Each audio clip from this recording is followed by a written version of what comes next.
Welcome to Teaching Truth, the coloured horses of destiny, the white horse of deception, the red horse of destruction, and the black horse of destitution. And it's the black horse of destitution that we're going to observe galloping up the race course of history in our reflections today. Let's hear the approaching hoofbeats of that black horse in Revelation chapter 6.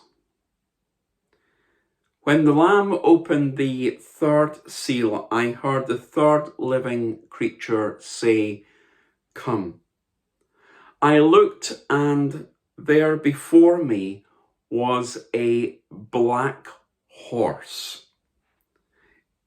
Its rider was holding a pair of scales in his hand. Then I heard what sounded like a voice among the four living creatures, saying, "A quart of wheat for a day's wages, and 3 quarts of barley for a day's wages, and do not damage the oil and the wine." The black horse that is described here is not like Black Beauty, nor is it like the horse that we see in the Lloyd's Bank advert.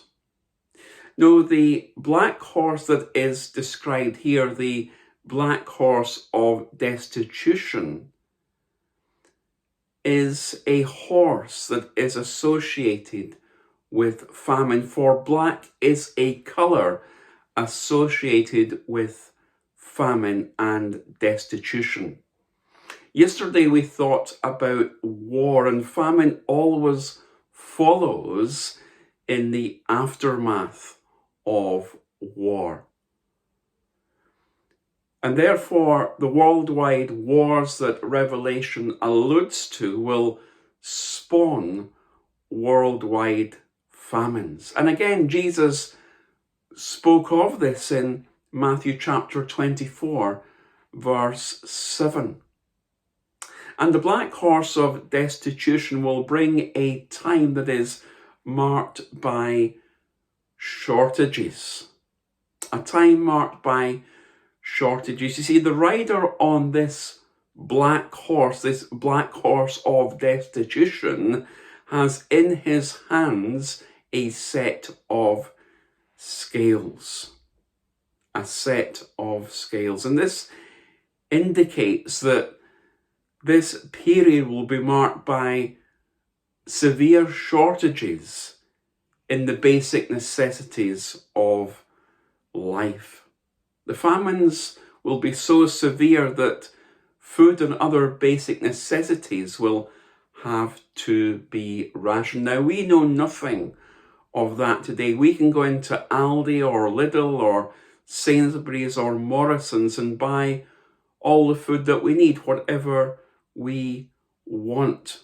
We know nothing about having to do without, or even having to make do with just a little. But the Bible tells us that the day is coming when famine will be rife across the whole world. Some of you may be old enough to remember the rationing during World War II. And if you're of my generation, you may remember the Feed the World campaign in the 1980s, spearheaded by Bob Geldof. Live Aid to feed the world, starving people in Ethiopia. But the shortages of World War II, or the famine in Ethiopia, will pale into comparison to the deprivations suffered by those that Revelation chapter 6 alludes to. those left to endure the tribulation. It will be a time marked by shortages. It will also be a time marked by starvation. Verse 6 tells us something of the problems that will exist during this time. A biblical measure would be enough food to feed a grown working man for one day. And a penny refers to the denarius, which was a day's wages. Wheat is the food from which bread is made. Barley was used primarily to feed livestock, and at times it was consumed by those who didn't have an awful lot of money. Now, here's the image that is being portrayed here. A man will work all day just to be able to buy enough good food to feed him. Or he can work all day just to buy enough food fit for an animal to feed just a few people. People will have to make some hard choices. It will be a terrible time, a time marked by starvation. See, none of us have ever experienced conditions such as conditions which are coming to this world in the period of the tribulation. Every 3 seconds, someone in this world dies of starvation. Every year, 15 million children die of starvation or hunger-related illnesses. 4 million people starve to death every year. And as horrible and as terrible as these figures are, they will be dwarfed by the starvation problem this world will face in the tribulation. It will also be a time marked by separation. The oil and the wine is referred to here. Now, these may indicate that luxury items may not be affected by the famines. Oil and wine have always been the items of the wealthy set.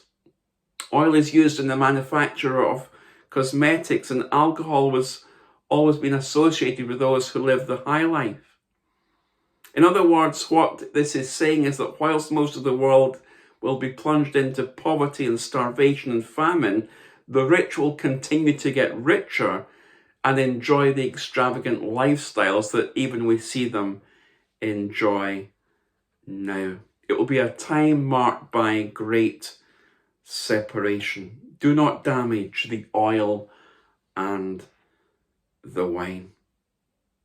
The division between the haves and the have-nots is vast today, but it will only get wider and grow wider during the period of the tribulation to which Revelation 6 alludes. The white horse of deception, the red horse of destruction, the black horse of destitution. And tomorrow, in our final reflection, as we look at the 4 horses galloping, as it were, up the racecourse of Revelation, we'll look at the pale horse of devastation.